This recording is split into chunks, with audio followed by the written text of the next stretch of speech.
예수님의 이름으로 축복드립니다. 오늘 말씀은 작은 순종이 열매 맺는 하나님의 역사라고 하는 말씀으로 우리가 말씀으로 도약 진짜 그리스도인, 두 번째의 이 단락인 말씀으로 살아내다라고 하는 그 시리즈 마지막에 대한 부분들입니다.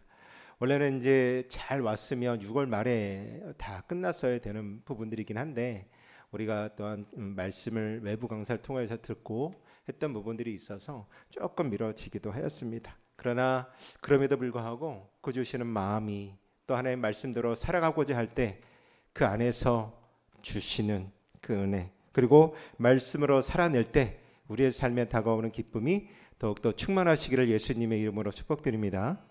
네, 여러분 등대 아시죠? 바닷가에 가면 등대가 있지 않습니까? 또 바닷가에 가서 아름다운 등대를 보면 그 등대 앞에서 우리가 사진을 찍고 또한 그 배경을 보면서 좋아하기도 합니다.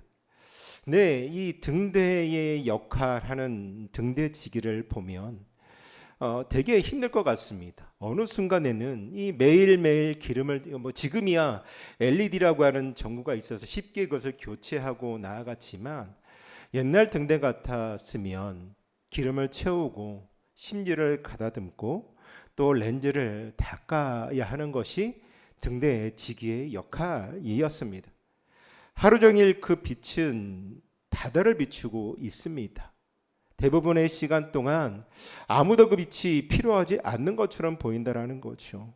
우리가 바라보는 바다도 그렇지 않습니까? 바다를 바라볼 때 그 바다에는 낮에도 아무것도 없는 것처럼 보이고 밤에도 보면 깜깜한 그 모습으로 우리가 바다를 바라볼 수 있게 되어진다라는 거죠. 맑은 날의 배들은 어떻게 잘 들어올 겁니다. 보이는 그 육지를 보면서 항구가 어디인지를 보고 잘 들어온다라는 거죠. 하지만 폭풍우가 몰아치는 밤이나 또 짙은 안개가 바다를 덮은 새벽, 그때 바로 이 등대의 작은 불빛이 생명을 구원하는 길잡이가 되어진다라는 거죠. 근데 등대지기는 그 빛이 언제 필요할지는 알지 못합니다. 때로는 성실하게 그는 등불을 관리할 뿐이라는 거죠. 그러나 그의 작은 순종이 언젠가는 누군가의 생명을 구원할지 모른다라는 겁니다. 하지만 그 한결같은 충성이 있기 때문에 어두움 속에서 길을 잃은 이들에게 희망의 빛이 되어주는 것이죠. 우리의 삶도 어떻게 보면 이 등대의 지기와도 같다라고 생각이 되어집니다. 매일 반복되는 일상 속에서 우리는 작은 순종의 등불들, 아무도 알아주지 않는 그 작은 희생들, 보이지 않는 곳에서 흘리는 그 눈물의 기도, 이 모든 것들이 과연 의미가 있을까 하는 생각도 아마 들 때도 있을 겁니다. 특히나 우리가 기대했던 변화가 눈에 보이지 않을 때, 내가 정말로 내 사랑하는 가족 중에, 내 친척 중에 정말로 그 사람을 위하여서 눈물로 기도하고 헌신하며 섬겼음에도 불구하고 그들의 모습이 변화되어지지 않고 그들이 회복되어지지 않는 그 모습들을 보면서 의문을 들 때가 있다라는 겁니다. 특별히 우리가 기대했던 그 변화가 보이지 않을 때 내가 지금 뭐 하고 있는 거야? 내가 하고 있는 이 헌신과 이 작은 기도, 내가 하는 이 모든 것들이 과연 헛된 것일까? 라고 느껴질 때가 있다라는 거죠. 마치 아무도 보지 않는 그 등대의 빛처럼 우리의 순종도 때로는 평범할 때에 아무렇지도 않은 것처럼 내가 과연 잘하고 있는 걸까라고 생각하는 이 등대지기처럼 우리의 인생이 그런 의미 없는 모습으로 보일 때도 있다라는 사실입니다. 오늘 이 스가랴 시대의 사람들도 마찬가지였습니다. 바벨론의 포로에서 해방이 되어서 예루살렘으로 돌아왔습니다. 그들의 마음 안에는 어떤 마음이 있었을까요? 다시금 우리가 솔로몬의 영광, 다윗의 그 영광의 시대를 재현할 것이라고 하는 그 기대가 그들 가운데 있었을 것입니다. 그래서 그 포로에 돌아올 때도 기쁜 마음으로 돌아왔습니다. 하지만 그 현실은 녹록치 않았다라는 거죠. 성벽은 어떻게 되어졌을까요? 무너져 있었고 성전은 폐허가 되어 있었습니다. 더욱이 성전 재건이 시작되었지만 그 주변 나라의 방해가 얼마나 많았는지 모릅니다. 그것뿐이겠습니까? 모든 것이 무너져 있었습니다. 그렇다면 경제적으로 풍족했을까요? 그렇지 않았을 겁니다. 백성들의 무관심으로 이 공사는 12여 년이라고 하는 시간이 흘러가게 되어집니다. 스룹바벨이 놓은 이 기초들이 그대로 놓여 있었고 방치되어져 있었고 사람들은 이제 이 성전 재건을 포기하기 시작하는 시기였습니다. 그들의 마음은 이랬을 겁니다. 과연 우리는 무엇을 할 수 있어? 이렇게 된 땅에서 내가 과연 무엇을 할 수 있어? 라고 생각을 하였을 겁니다. 내 힘으로도 할 수 없고 우리가 아무리 모였다 할지라도 아무것도 없는 이 폐허간 이곳에서 우리의 힘으로 무엇을 일으킬 수 있어? 라고 하는 생각이 그들 가운데 있었고 그 마음을 지배하기 시작하자 그들의 모습들이 바뀌게 되어졌고 그 바뀌게 되어진 모습이 변화를 기대하기는커녕 그것까지도 포기하게 만드는 그 상황이 그 가운데 있게 되어집니다. 오늘 스가랴 시대의 백성들이 마치 등대지기처럼 아무도 보이지 않는 이 자리에서 묵묵히 성전을 재건하고자 하였던 모습들이 있었지만 현실의 거센 파도 앞에서 좌절하게 되었습니다. 그런 절망이 있던 그때에 하나님께서 스가랴 선지자에게 환상을 보여주고 있습니다. 근데 그 환상이 단순히 위로의 말씀이 아니라 하나님이 보시는 관점, 즉 영원한 관점에서 이 현재의 상황을 보게 만드는 하나님의 메시지를 오늘 스가랴에게 보여주고 있습니다. 마치 등대지기가 자신이 이 비치고 있는 빛이 언제 누군가를 구원할지 모르지만 그 중요성을 믿고 매일 그 등불을 관리하였던 것처럼 우리의 작은 순종과 우리의 작은 섬김이 하나님의 큰 역사와 어떻게 연결되어지는지 그리고 그 작은 순종이 어떻게 생명을 구원하는 빛이 되어지는지를 보여주고 있는 환상이었습니다. 오늘 보여주고 있는 환상은 두 가지였습니다. 그 두 가지 중에 첫 번째 환상은 무엇이냐면 순금 등잔 때의 환상입니다. 1절과 2절 상반절에 보면 이렇습니다. 구약성경 1315쪽에 보시면 내가 말하던 천사가 다시 와서 나를 깨우니 마치 자는 사람이 잠에서 깨어난 것 같더라. 그가 내게 묻되 내가 무엇을 보느냐? 내가 대답하되 내가 보니 순금 등잔대가 있는데 라고 말하고 있습니다. 스룹바벨은 깊은 잠에 들었습니다. 근데 이 잠은 단순한 잠이 아니라 영적인 무감각 상태를 의미하고 있는 말씀입니다. 현실의 벽이 있었습니다. 그 벽 앞에서 이제는 포기할 수밖에 없는 마음과 반복되는 실패와 주변의 많은 어려움들로 인하여서 이제는 포기할 수밖에 없는 상태, 그 실망으로 인하여서 하나님의 음성을 듣는 것조차 힘든 그 상태, 그것이 바로 영적인 잠이 들었던 상태라는 겁니다. 우리도 때로는 그런 영적인 잠을 잘 때가 있다라는 거죠. 아무리 우리가 기도할 때, 기도할 때 하나님의 음성을 듣지 못하는 것처럼 느낄 때도 있습니다. 우리가 하는 순종과 우리가 하는 이 섬김의 이 모든 것들도 눈에 보이지 않을 때가 있다라는 거죠.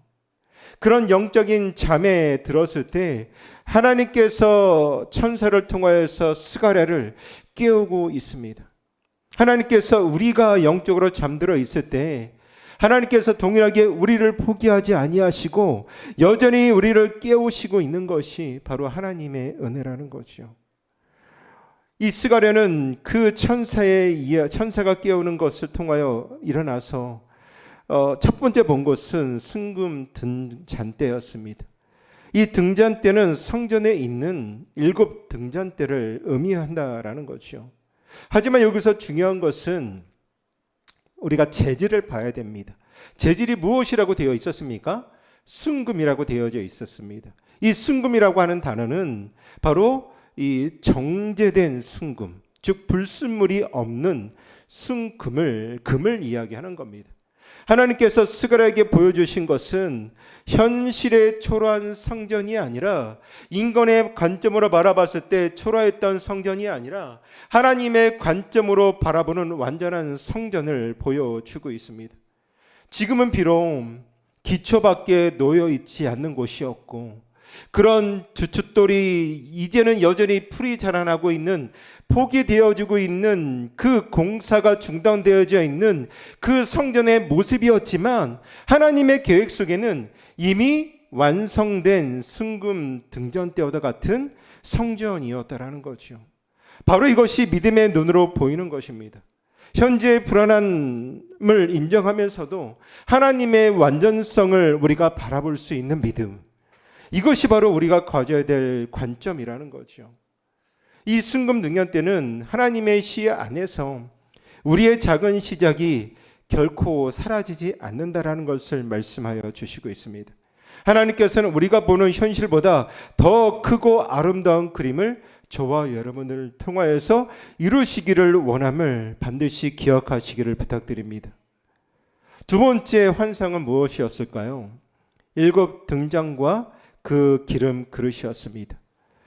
말씀해 보시면 그 위에 기름 그릇이 있고, 또 기름 그릇 위에 7 등잔이 있으며, 그 기름 그릇 위에 있는 등잔을 위하여 7관이 있다라고 말하고 있습니다.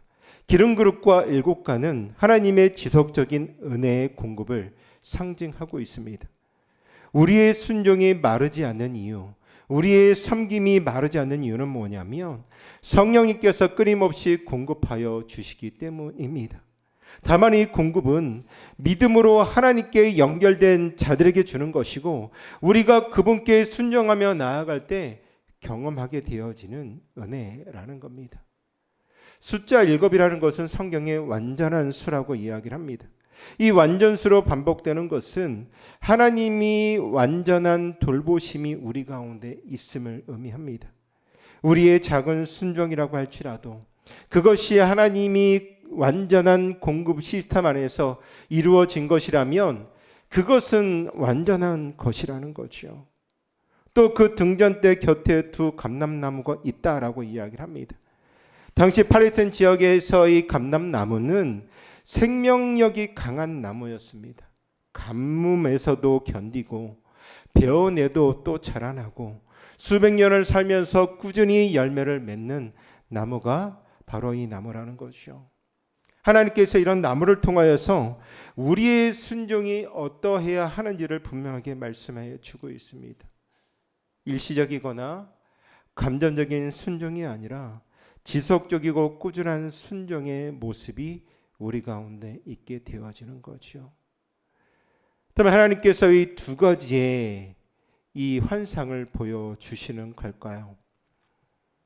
6절과 7절에 보면 내가 그에게 대답하여 이르되 여호와께서 스룹바벨에게 하신 말씀이 이러하니라. 만군의 여호와께서 말씀하시되 이는 힘으로 되지 아니하며 능력으로 되지 아니하고 오직 나의 영으로 되느니라 라고 말하고 있습니다. 이 말씀은 스가랴 전체의 핵심입니다. 이 히브리서의 원문을 보면 직역하면 힘이 아니고 능력이 아니고 만약 아니라면 나의 영이다 라고 강조하고 있는 구문입니다. 즉 하나님께서 3번이나 부정어를 사용하시면서 우리 인간의 힘을, 우리의 능력을 완전히 배제하시고 오직 당신의 힘으로만, 당신의 신으로만 이루어진다라고 하는 그 선언을 우리에게 해주고 있습니다. 힘이라는 것은 물리적인 힘을 이야기하고 있습니다. 능이라는 것은 군사적인 권력이나 정치적인 영향력을 의미하고 있습니다. 바벨론 제국의 힘이나 당시 힘이 능력이 있었던 그 제국, 이 페르시아의 그 능력이 아니라 어떤 인간의 권세나 인간의 지혜나 능력으로 이루어지는 것이 아니라 하나님의 능력으로 이루어지는 것이라는 거죠. 오직 하나님의 신만이 불가능을 가능케 한다라는 말씀을 우리에게 주시고 있습니다. 이것이 우리에게 어떻게 보면 위로가 되어지는 말씀이라는 거죠. 우리에게는 연약함이 있습니다. 내가 하는 섬김과 내가 하는 헌신이 때로는 힘들고 때로는 불만이 있을 수도 있습니다. 그러나 그 연약함과 그 한계가 하나님의 일을 방해하지는 못한다라고 하는 사실이죠. 오히려 우리의 약한 가운데 하나님의 능력이 나타나시는 줄을 온전히 믿으시기를 소망합니다. 이어서 하시는 말씀이 큰 산아 내가 무엇이냐 내가 스룹바벨 앞에서 평지가 되리라. 여기서 큰 산은 그 성전 재건을 막는 주변의 큰 장애물을 이야기하고 있습니다. 사마리아인들의 방해가 있었습니다. 또 경제적인 어려움이 있었습니다. 이스라엘 백성들의 그 성전 재건에 무관심이 있었습니다. 정치적인 제약들이 있었습니다.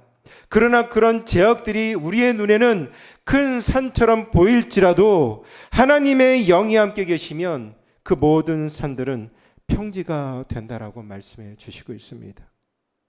이것은 물리적인 기적을 의미하는 것이 아니라 우리의 영적인 변화를 의미하고 있습니다. 이어서 또 어떻게 말씀하시느냐? 여호와의 말씀이 또 내게 임하여 이르시되 스룹바벨의 손이 이 성전의 기초를 놓았은즉 그의 손이 또한 그 일을 마치리라. 기초를 놓았다라는 것은 놓았다, 이미 완료형입니다. 이미 끝난 일이라는 거죠. 마치리라라고 하는 미래형으로서 미래에 반드시 일어날 것을 말씀하여 주시고 있다라는 거죠. 시작하시는 분이 누구였을까요? 하나님이셨습니다. 그렇다면 끝마치시는 분도, 끝마치는 것도 하나님 안에서 이루어진다라고 하는 거죠. 하나님이 반드시 시작하셨다면 하나님이 반드시 완성하신다라는 것도 하나님의 약속입니다. 우리의 작은 순종에도 동일하게 적용되어집니다. 우리가 시작한 것이 아니라 하나님께서 시작하셨습니다. 우리가 완성하시는 것이 아니라 하나님께서 완성하시는 줄로 믿습니다. 단지 우리는 그 과정에 도구로서 쓰임 받는다라는 거죠. 이어서 작은 일의 날이라고 멸시하는 자가 누구냐? 우리는 그 모든 것들을 작은 것이라고 때로는 여기지 않습니까? 그 단순한 작은 일들이 아니라 그 단순한 사건들이 일어나는 날이 아니라는 것을 말씀하고 있죠. 하나님의 큰 계획이 비록 우리의 티끌 같은 자그마한 섬김에서 시작한다 할지라도 그 시작하는 날을 의미한다 할지라도 스룹바벨에 놓인 기초돌이 그 겉으로 보기에는 자그마한 것이고 지금에는 풀이 자라나고 저 땅속에 묻혀있는 것과도 같지만 하나님의 관점에서는 메시아가 오실 성전의 시작이었습니다. 우리는 누구나 다 때로는 큰 것을 원할 때가 있습니다. 내가 하는 큰 섬이, 큰 섬김이, 내가 하는 일들이 정말로 큰 것처럼 여겨질 때가 있다라는 거죠. 교회도 그런 마음들이 있지 않겠습니까? 더 큰 교회를 이루기를 원하고, 내가 교회 안에서 더 큰 사역을 하기를 원하고, 우리 교회가 세상 가운데 더 큰 이름을 드러내기를 원하는, 더 큰 영향을 꿈꾸는 교회가 때로는 되기를 원합니다. 그런데 하나님의 나라는 작은 겨자씨처럼 작은 곳에서 시작되어진다는 거죠. 예수님께서 화려한 곳에서 태어나셨습니까? 또 그 유명한 동네에서 태어나셨습니까? 아무도 보잘것없는 그 나사렛이라고 하는 작은 마을에서 태어나셨고 12 제자라고 하는 작은 무리에서 기독교가 시작되어졌듯이 이 모든 것들이 하나님께서 작은 것을 통하여서 큰 일을 이루시는 방식의 모든 것들을 사용하셨습니다. 이어서 그 일곱은 온 세상을 두루다니는 여호와의 눈이라. 여호와의 눈이라고 하는 표현은 되게 어떻게 보면 인상적입니다. 하나님의 눈은 단순하게 보시는 것과 같지만 돌보시고 우리를 인도하시는 섭리의 눈으로 바라보셔야 한다는 거죠.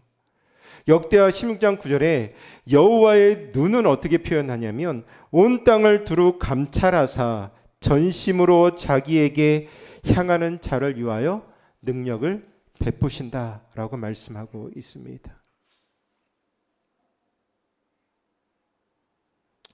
감람나무의 비밀은 다시 그에게 물어 이르되 그 기름을 흘리는 두 관 옆에 있는 이 감람나무 두 가지는 무슨 뜻이냐라고 물어보고 있습니다. 스그라는 두 번째 질문을 합니다. 처음에는 두 감람나무에 대하여서 이야기를 물었고 다음에는 두 감람 가지를 묻고 있습니다. 나무 전체를 이야기하는 것이 아니라 가지를 이야기하고 있습니다. 그 가지에 주목하는 이유는 무엇이겠습니까? 감람나무 가지는 기름을 등잔대로 직접 공급하는 통로라는 거죠. 이는 그리스도께 붙어있는 가지로서 우리가 세상에 은혜를 흘려보내는 존재라고 하는 사실을 말씀해 주고 있습니다. 예수님께서 요한복음 15장 5절에 나는 포도나무여 너희는 가지라 그가 내 안에 내가 그 안에 거하면 사람이 열매를 많이 맺느니라 라고 하는 맥락과도 같습니다. 가지는 나무의 생명이 얼마나 생명력이 열매로 이어지는 통로이기 때문이라는 거죠. 이에서 기름을 붓는 자들이 둘이다. 그리고 온 세상의 주 앞에 서 있는 자니라라고 말하고 있습니다. 기름을 붓는 자라고 하는 것은 기름의 아들들입니다. 역사적인 맥락에서 보면 대제사장 여호수아와 총독 스룹바벨을 이야기하고 있습니다. 하나는 정치적인 지도자이고 하나는 종교적인 지도자입니다. 그들이 각각 영역에서 하나님의 기름 부음을 받아서 백성들을 섬겼다라고 말씀하고 있는 겁니다. 그런데 오늘 보여주시는 환상이 여기에 멈추지 않습니다.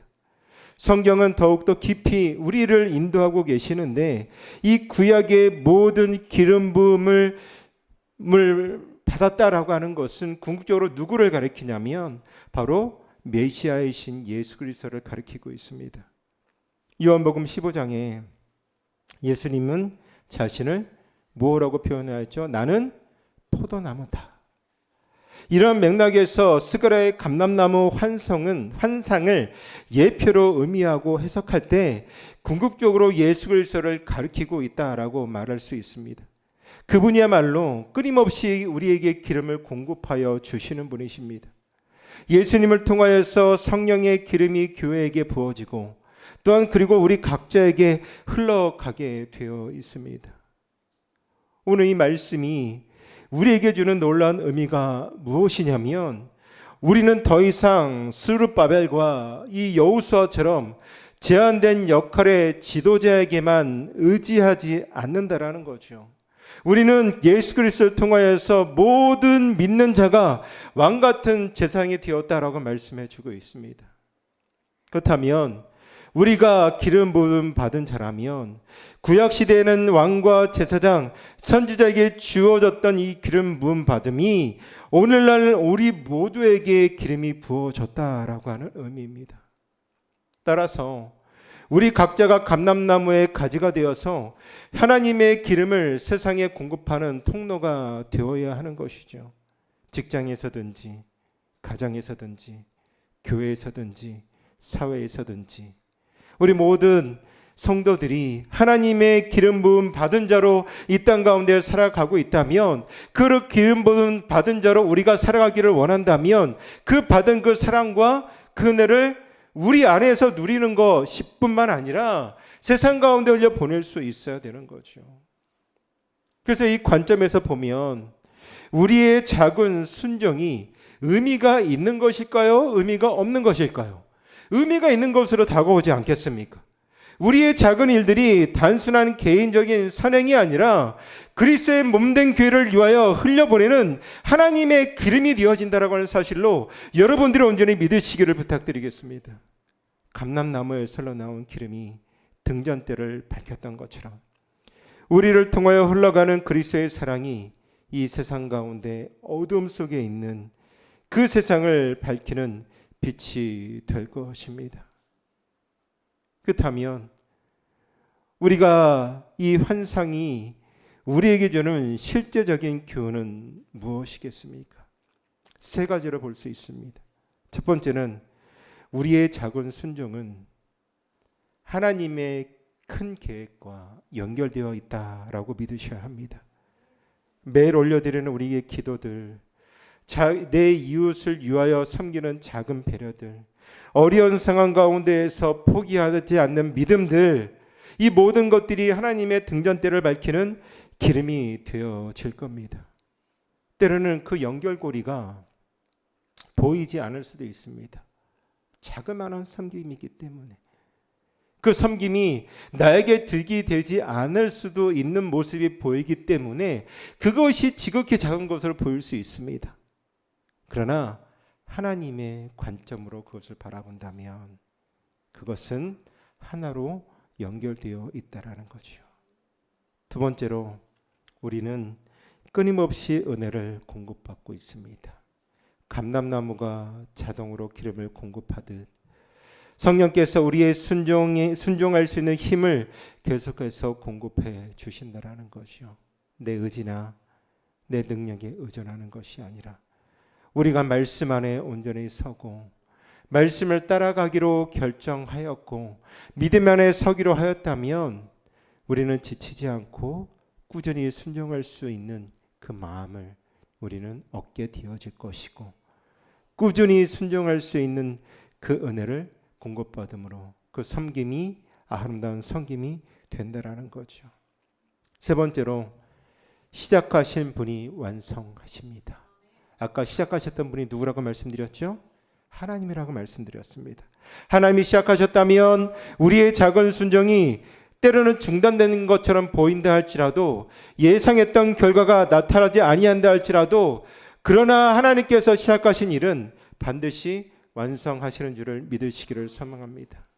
그분의 신실하심을 믿고 오늘도 우리의 작은 순종을 외면하지 마시고 불평하지 마시고 그 섬김 속에 나아간다면 나를 통하여 이루실 하나님의 큰 일을 결국 우리는 보게 될 겁니다. 말씀 읽겠습니다. 우리는 이 스가랴 4장의 환상을 통하여서 절망적인 이 상황이 우리 가운데 있다 할지라도 하나님의 영광스러운 계획이 진행되고 있음을 보게 되어집니다. 우리의 작은 순종은 그 계획의 일부가 되어진다라는 거죠. 그 작은 계획의 일부가 되어지는 우리가 그것을 포기하고 멈춘다면 하나님의 그 일하심은 딜레이가 되어진다라는 거죠. 서두에도 말씀드렸던 것처럼 등대지기처럼 매일 같은 순종을 반복하고 있지만 그 작은 충실함이 어둠 속에서 길을 잃은 이들에게 생명의 빛이 되어집니다. 과연 그러면 우리는 어떤 마음으로 이 등불을 관리해야 되겠습니까? 바로 신뢰하는 마음으로 준비하고 섬겨야 된다는 거죠. 등대지기가 그 빛이 언제 필요할지 모르지만 신뢰하면서 매일매일 그 등불을 관리하고 그 등불을 비춘다면 우리도 하나님의 선하신 계획을 신뢰하며 순종하며 나아간다면 또 겸손한 마음으로 순종한다면 결국 힘으로 되지 아니하며 능으로 되지 아니하고 오직 나의 신으로 되느니라. 작은 부분에서만 충실하면 되고 나머지는 하나님의 영이 하실 일들입니다. 우리의 섬김이 지극히 작은 것이라 외면하지 마셨으면 좋겠습니다. 우리의 작은 충성이 작은 것이다 라고 포기하지 않으셨으면 좋겠습니다. 그 작은 충성이 결국 하나님께서 결국에는 이뤄 가십니다. 마지막으로 인내하는 마음으로 순종하셨으면 좋겠습니다. 우리에게 작은 일의 날이 멸시하지 작은 일에 나를 멸시하지 말라라고 말씀하셨습니다. 이 말씀이 우리에게 주는 격려라는 거죠. 결국 이 모든 순종에 관통하는 원리는 무엇으로 하나가 되어지냐면 사랑이라는 겁니다. 사랑으로 하는 작은 순종이 가정에서든 모든 우리의 삶의 그 자리에서든 어둠 속에 있는 그 길잡이가 되는 등대처럼 빛처럼 희망을 우리는 전달할 수 있습니다. 여러분들에게 이 질문을 드리고 싶습니다. 우리가 할 수 있는 작은 순종이 무엇일까? 내가 하는 순종은 어떤 것일까?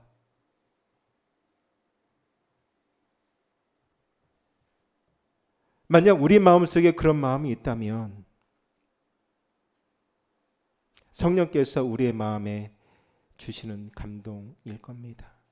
내가 알 수 있는 섬김이 무엇인지, 내가 알 수 있는 것이 무엇인지. 여러분들에게 하나님은 거창한 것을 원하시는 것이 아니라 작은 것부터 순종하기를 원하신다라는 거죠. 내일 아침부터 시작할 수 있는 순종이 있을 것이고, 내가 있는 상황 속에서 순종할 수 있는 마음들이 있을 겁니다. 집에서부터, 직장에서부터, 우리 모든 공동체 속에서부터, 우리 교회에서부터 작은 일들을 하나하나 이루어서 하나님의 등잔대를 밝히는 기름이 되시기를 순종합니다. 더 큰 순종이 혹 마음에 떠오르신다면 그것은 성령님께서 주시는 마음이라는 거죠. 용서해야 될 사람, 화해될 사람, 또 시작해야 될 봉사가 있다면 두려워하지 마시고 당당히 그 섬김에 함께 하셨으면 좋겠습니다. 하나님의 영이 함께 계실 겁니다. 말씀에 힘으로 되지 아니하며 능으로 되지 아니하고 오직 나의 영으로, 나의 신으로 된다. 이 말씀을 붙들고 작은 순종으로 하나님의 뜻을 살아내는 저와 여러분들이 되기를 예수님의 이름으로 축복합니다. 등대지기가 폭풍우 속에서도 끝까지 등불을 지켜냈듯이 우리의 어둠 속에서도 순종의 등불을 끄지 마시고 그 빛이 언젠가 절망 속에서 길을 잃은 누군가에게 생명이 될 것을 온전히 믿고 오늘도 그 삶을 살아내며 그 말씀을 붙들고 한 주간 승리하는 저와 여러분들이 되기를 예수님의 이름으로 축복드리겠습니다. 기도하겠습니다. 사랑과 은혜가 많으신